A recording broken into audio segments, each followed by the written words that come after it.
السلام علیکم students, how are you? امید کرتی ہوں کہ آپ سب خیریت سے ہوں گے۔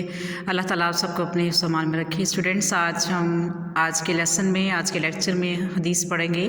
آپ کے سلیبس میں دی گئی حدیث نمبر 1 ہے۔ اوپن یور بکس، حدیث نمبر 1 نکالیں اپنے بک سے، اور پیپر میں یہ حدیث آپ کو 3 نمبر کی آتی ہے، جس میں 2 نمبر کا ترجمہ اور 1 نمبر کی تشریح ہوگی۔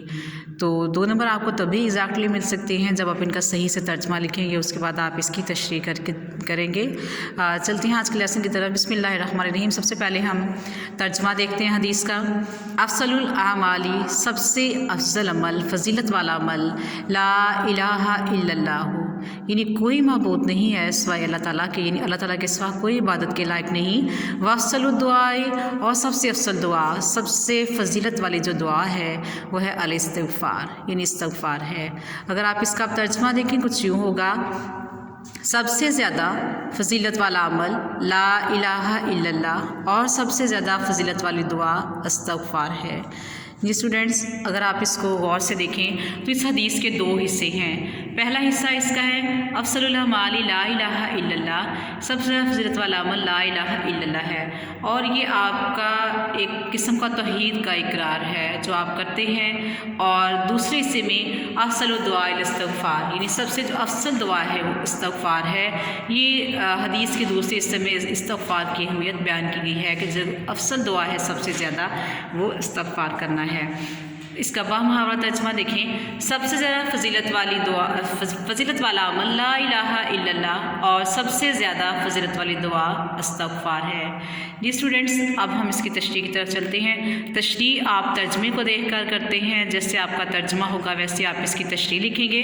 تو اس تشریح میں آپ لکھیں گے کہ اس حدیث مبارکہ میں جو ہے 2 حصے بیان کیے گئے ہیں، اور حدیث کے پہلے حصے میں توحید کا اقرار ہے، یعنی کہ جب اصل میں توحید جو ہے وہ ہمارے دین کی بنیاد ہے، اور پورا دین اس کے گرد ہی گھومتا ہے۔ اگر ہم اس کو جو ہے صحیح طرح سے نہیں مانتے تو ہمارا دین جو ہے ہم اس کو بھی تسلیم کرنے سے پھر آری ہیں۔ اور جب ہم اس کو اللہ سے اپنی محبت کا اقرار کرتے ہیں تو اٹ مینس کہ اللہ تعالیٰ غیر اللہ سے ہماری توجہ دور ہو جاتی ہے، اس کے علاوہ کوئی بھی محبت ہمارے ذہن میں نہیں آتی، ہم سب کی نفی کر دیتے ہیں، ہم سب کو ختم کر دیتے ہیں جب ہم کہتے ہیں لا الہ الا اللہ۔ تو اسٹوڈنٹس، اس کے علاوہ اگر آپ دیکھیں تو پھر ہمارے جو اس اقرار ہے توحید کا، اس کا دل ظاہری اعضاء پر بھی نظر آنے لگتا ہے۔ اثر جو ہوتا ہے وہ ظاہری اعضاء پر بھی ہوتا ہے، جیسے ہاتھ، پاؤں، زبان۔ اٹ مینس کہ ہم پھر اپنے ہاتھوں سے، زبان سے، پاؤں سے بھی وہی کام کرتے ہیں جو اللہ تعالیٰ کے حکم کے تابع ہوں۔ تو ایک چھوٹی سی یہاں پہ آپ کو اگزامپل دے دوں کہ جیسے ہم کسی سے محبت کرتے ہیں تو پھر ہم اس کی ہر بات مانتے ہیں، ہم اس کے ناراض ہونے سے ڈرتے ہیں، ہم اس کا ہر کہا ہوا مانتے ہیں، اس کی ہر بات پر عمل کرتے ہیں۔ تو جب ہم اللہ تعالیٰ کو مان لیتے ہیں، اس سے محبت کرتے ہیں، تو اٹ مینس کہ ہم اس کی محبت میں اس کی نافرمانی سے بھی ڈرتے ہیں۔ ہم ہر وہ کام کریں گے جو اس کو پسند ہوگا، ہم اس کام کو نہیں کریں گے جو وہ ناپسند کرے۔ تو اسٹوڈنٹس، اس طرح اس حدیث مبارکہ میں ایمان تازہ کرنے کے لیے اس کلمے کو پڑھنے کا حکم ہے، جیسا کہ دوسرے حصے میں ہے افضل الدعاء الاستغفار۔ حدیث کے دوسرے حصے میں استغفار کو سب سے زیادہ فضیلت والی دعا کہا گیا، کیونکہ انسان جو ہے وہ خطا کا پتلا ہے، اس سے جان بوجھ کر انجانے میں بہت ساری غلطیاں ہو جاتی ہیں، گناہ ہو جاتے ہیں۔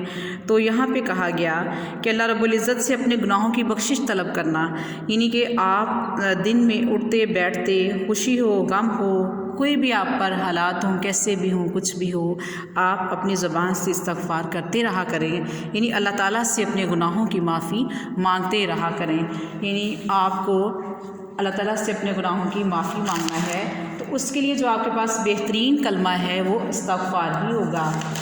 اس کے علاوہ اسٹوڈنٹس، اللہ تعالیٰ نے قرآن پاک میں استغفار کرنے کا حکم دیا ہے، اور اس حکم کے دوران جو ہے اللہ تعالیٰ نے یہ بھی فرمایا سورہ النساء میں وَاسْتَغْفِرِ اللَّهَ إِنَّ اللَّهَ كَانَ غَفُورًا رَحِيمًا، اور اللہ تعالیٰ سے بخشش مانگو، بے شک اللہ تعالیٰ جو ہے وہ مہربان ہے، بخشنے والا ہے۔